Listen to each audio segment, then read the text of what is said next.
Hello everyone, once again a very good morning to all of you. कैसे हैं आप सब? I hope you all are keeping fit and fine, right? Very good. बच्चों, आज की इस कक्षा में अपनी पिछली कक्षा के अध्याय को ही हम आगे बढ़ाएंगे, जो कि था वर्ण विन्यास। ठीक है, अरेंजमेंट ऑफ लेटर्स। अपनी पिछली कक्षा में हमने जाना स्वर, व्यंजन, उनके प्रकार, इन सब के बारे में। आज की इस कक्षा में इसी क्रम को आगे बढ़ाते हुए हम समझेंगे संयुक्त व्यंजन। क्या समझेंगे? संयुक्त व्यंजन।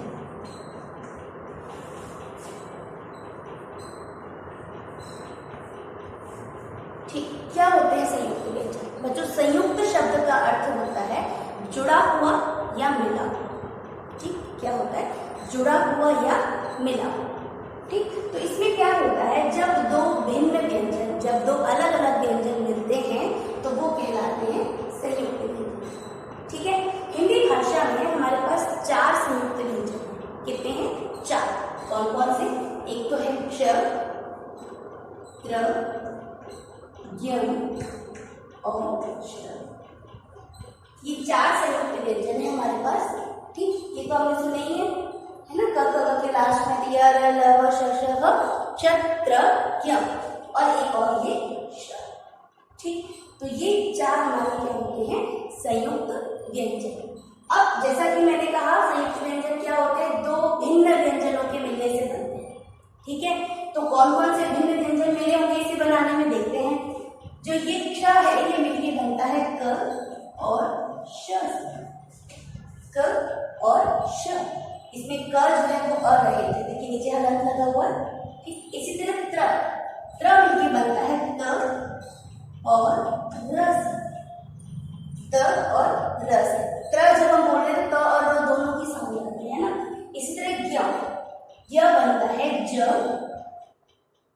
और य के मिलने से। दो अलग अलग व्यंजन मिल रहे हैं, दो भिन्न व्यंजनों के मिलने से बनते हैं संयुक्त व्यंजन। इसी तरह श्र बनता है श और र के मिलने से।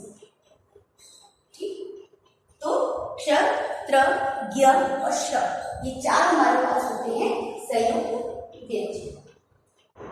तो क्या होगी इसकी डेफिनेशन? दो भिन्न व्यंजनों के मेल से, दो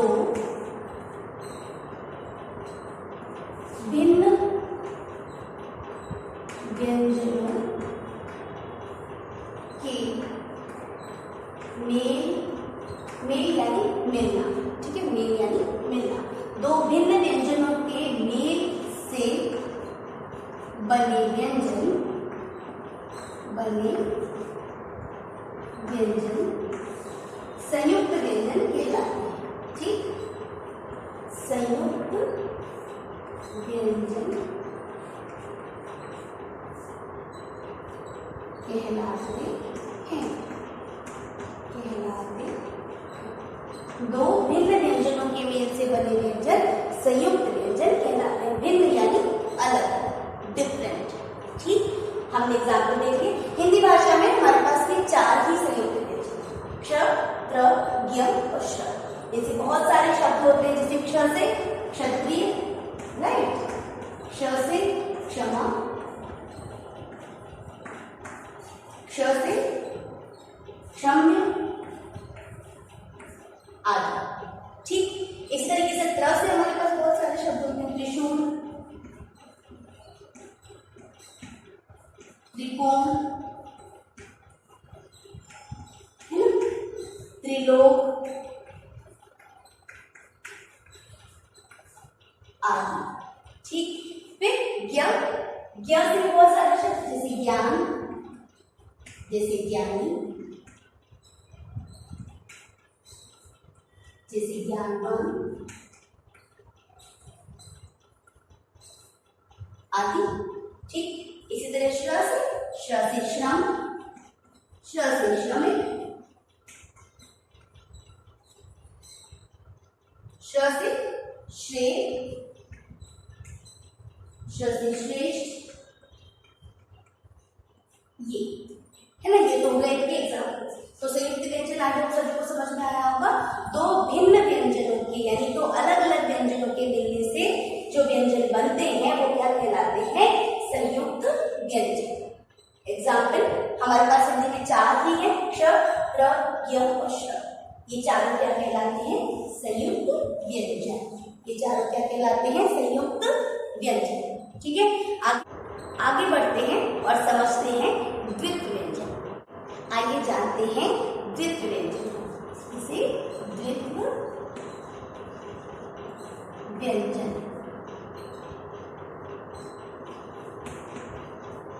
अब ये द्वित्व व्यंजन क्या होते हैं? बच्चों, द्वित्व शब्द का अर्थ होता है दोहरा या डबल। ठीक, ऐसी चीज जिसके डबल होने की अवस्था हो, या हम इसको इंग्लिश में कह सकते हैं डुअलिटी कॉन्सोनेंट। ठीक है, तो इसमें क्या होता है, जब दो समान व्यंजन मिलते हैं तो बनता है द्वित्व व्यंजन। किस तरीके से, आइए देखते हैं। जैसे कि क, देखिए हलंत है इसमें, है ना, क प्लस क, ये दोनों मिलकर के क्या बन गए? क। ओके, इसी तरीके से त प्लस त क्या बन गया? त। ये द्वित्व व्यंजन है। ओके, इसी तरीके से च प्लस च क्या बन गया? च। ओके, तो ये क्या कहलाते हैं? ये कहलाते हैं द्वित्व व्यंजन। देखिए, दो समान व्यंजन है, एक अरहित है और दूसरा असहित, यानी आधा है एक पूरा है। आधा पूरा हम अपनी बोलचाल की भाषा में कहते हैं, वैसे इनको कहलाते क्या है ये? अगर ये का पूरा है, ठीक है, अगर इसमें हलंत नहीं है तो ये असहित है। ठीक है, और अगर इसके नीचे किसी भी व्यंजन के नीचे अगर हलंत लगा हुआ है, इसका मतलब उसमें अ नहीं है, अरहित। ये हो गया असहित, असहित, और ये हो गए आपके अरहित। ठीक, आपकी वर्चुअल में हमने इसका काफी अभ्यास किया है ना, आई होप कि आप सब इसको समझेंगे अच्छे से। ठीक, तो द्वित्व व्यंजन क्या हुए? जब दो समान व्यंजन आपस में मिलते हैं तो क्या बनते हैं? द्वित्व व्यंजन। इनके एग्जाम्पल देख लीजिए, जैसे कि क किसमें आएगा? जैसे पक्का, है ना, इसी तरीके से धक्का। ओके, ठीक, त पत्ता, गत्ता, है ना, ऐसे ही च बच्चा,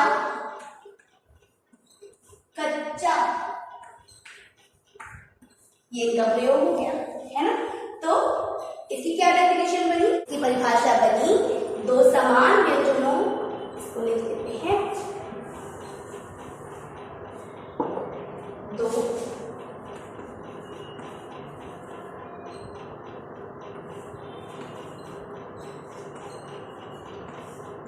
दो समान व्यंजनों के मिलने से, समान मतलब एक जैसे, है ना, समान व्यंजनों के मिलने से बने व्यंजन, मिलने से बने व्यंजन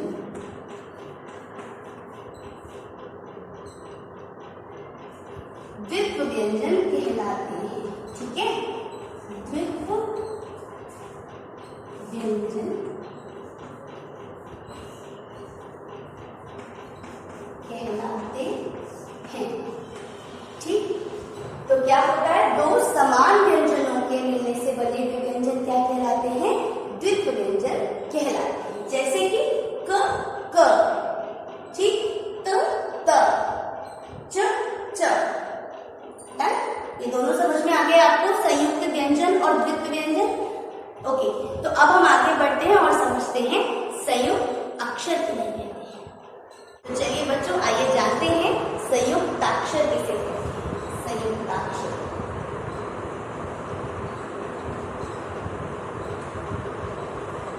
ये जो शब्द है ना संयुक्ताक्षर, ये दो शब्दों के मिलने से बना है। कौन कौन से? तो संयुक्त,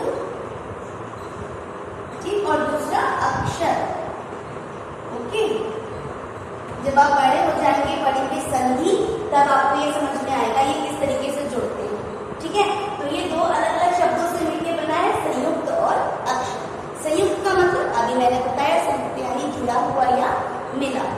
तो ऐसे अक्षर जो दो अलग अलग व्यंजनों के मिलने से बनते हैं कहलाते हैं संयुक्त अक्षर। ऐसे व्यंजन, ऐसे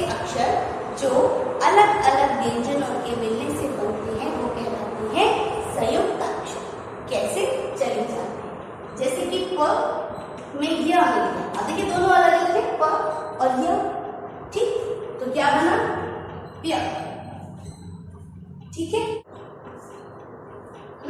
इसी तरीके से द में यह जुड़ गया, क्या बन गया, द्य। यानी दो अलग अलग व्यंजनों के मिलने से जो अक्षर बनते हैं उन्हें हम क्या कहते हैं, संयुक्त अक्षर या संयुक्ताक्षर कहते हैं। ठीक है। अब जैसे प, य, प्य, एग्जाम्पल देखिए, बहुत सारे शब्द जैसे प्यारा,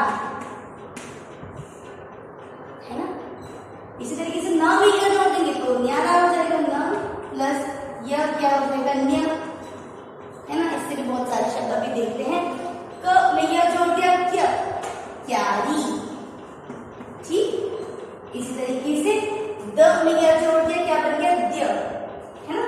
देखिए द्य ऐसे भी लिखा जा सकता है और द्य ऐसे भी आपने देखा होगा लिखे, देखा है, ऐसे तरीके से, है ना।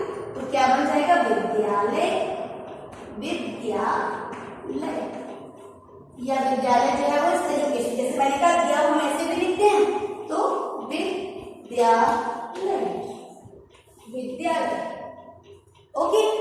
फिर न्य, न्यारा या फिर न्याय, ठीक है। तो क्या होते हैं संयुक्त अक्षर, समझ आ रही है बात। दो अलग अलग व्यंजनों के मिलने से जो अक्षर बनते हैं वो कहलाते हैं संयुक्त अक्षर। ठीक, एक बार इसकी परिभाषा जान लेते हैं। मुझे समझ आ रहा है कि आप लोगों के साथ एक कंफ्यूजन चल रहा होगा संयुक्त व्यंजन और संयुक्त अक्षर को लेकर। ठीक है, आगे हम उस पर बात करेंगे। क्या होगी संयुक्त अक्षर की परिभाषा, दो अलग अलग व्यंजनों, अलग अलग डिफरेंट, है ना। दो अलग अलग व्यंजनों के मेल से बने, के मेल से बने अक्षर संयुक्ताक्षर कहलाते हैं। ठीक है, संयुक्ताक्षर कहलाते हैं।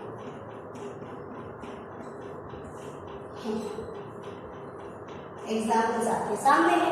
ठीक है, क्या होता है, दो अलग अलग व्यंजनों के मेल से बने अक्षर संयुक्ताक्षर कहलाते हैं। जैसे देखिए ये दोनों अलग है, प और य, दो अलग अलग व्यंजन है।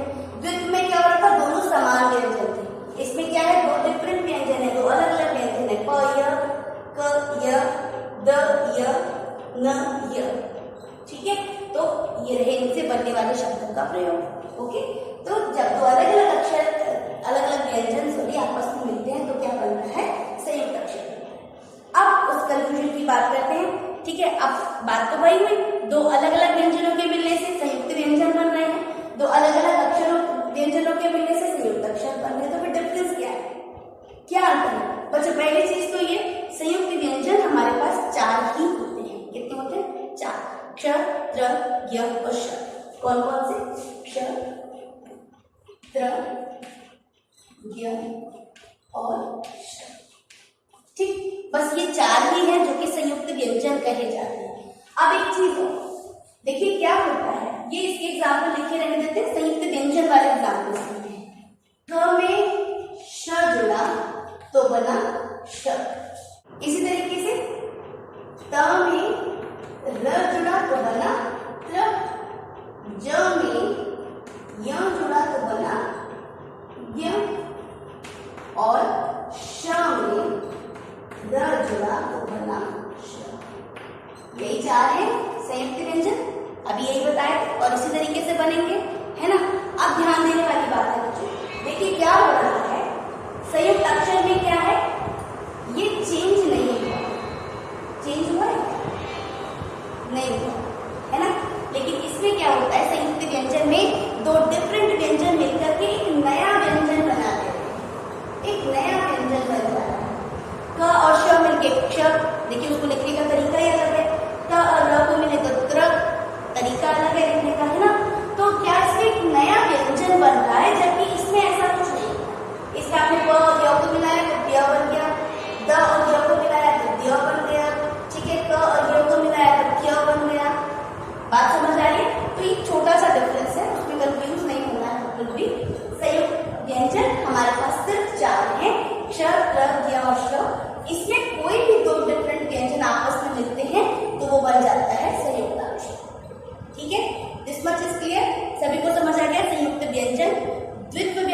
और संयुक्ताक्षर। ठीक, अब आगे बढ़ते हैं और एक चीज, तो आइए बच्चों जानते हैं ड़ और ढ़ का प्रयोग।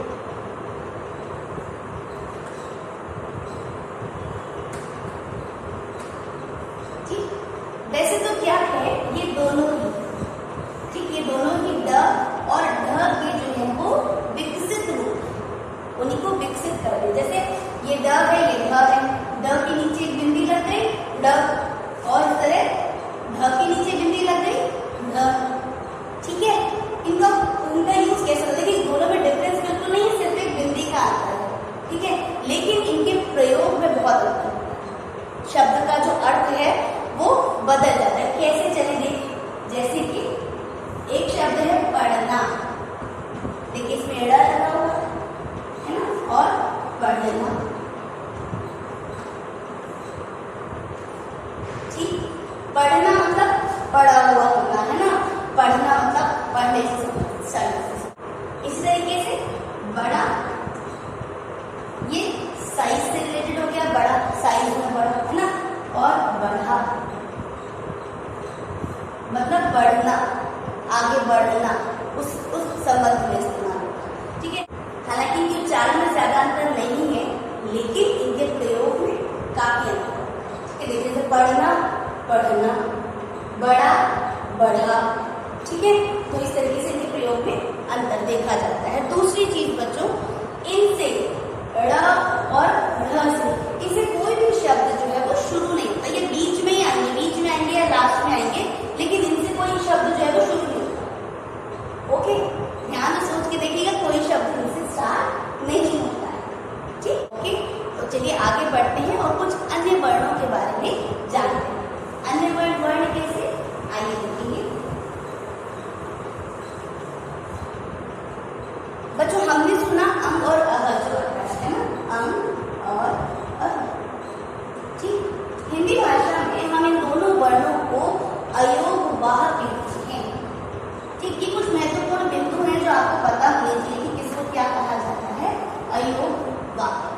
ठीक, बहुत गहराई में जाए तो अयोगवाह शब्द का मतलब होता है जो ना तो स्वर में हो ना व्यंजन में। ठीक है, इस बारे में आप बड़ी कक्षाओं में पढ़ेंगे होंगे। तो अभी के लिए इतना समझना है कि अंग और अह ये क्या कहलाते हैं, अयोगवाह कहलाते हैं, अयोगवाह। ठीक, इसी तरह कुछ हिंदी भाषा में आगत ध्वनियां भी हैं। आगत मतलब आई हुई। ठीक, जैसे कि ये औ, ठीक, ज, ध्यान दीजिएगा, देखिए नुक्ता लगा हुआ है, ज, फ। ठीक, ये सब क्या कहलाती है, आगत ध्वनियां। आगत मतलब आई, जो शब्द दूसरी भाषा से हिंदी भाषा में प्रयोग हो रहे हैं, उनके जो साउंड्स हैं वो ध्वनियां ये कहलाती है। कैसे, देखिए एग्जाम्पल देखते हैं कि जो अ की ध्वनि है ये ज्यादातर इस्तेमाल होती है जो अंग्रेजी भाषा से हिंदी भाषा में शब्द आए हैं उनमें, जैसे कि डॉक्टर। डॉक्टर अंग्रेजी का शब्द है ना, अब हम इसको डॉक्टर तो नहीं बोलते, क्या बोलते हैं, डॉक्टर, ऑफ की आवाज आती है। ठीक, इसी तरीके से ऑफिस, ऑफिस है ना, कॉलेज।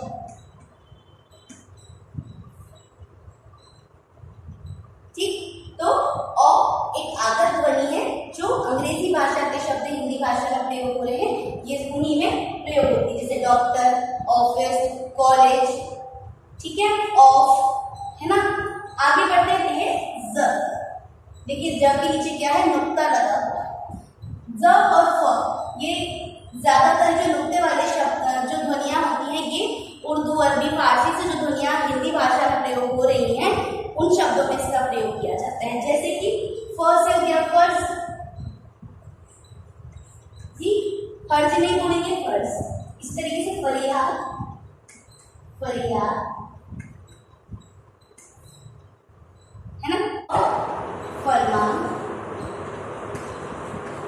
ऐसे ही शब्द और लिखते हैं, वकील, वकील। ठीक, तो ये शब्द उर्दू या अरबी भाषा के हैं जिनके नीचे इस नुक्ते का प्रयोग किया जाता है। अब ज,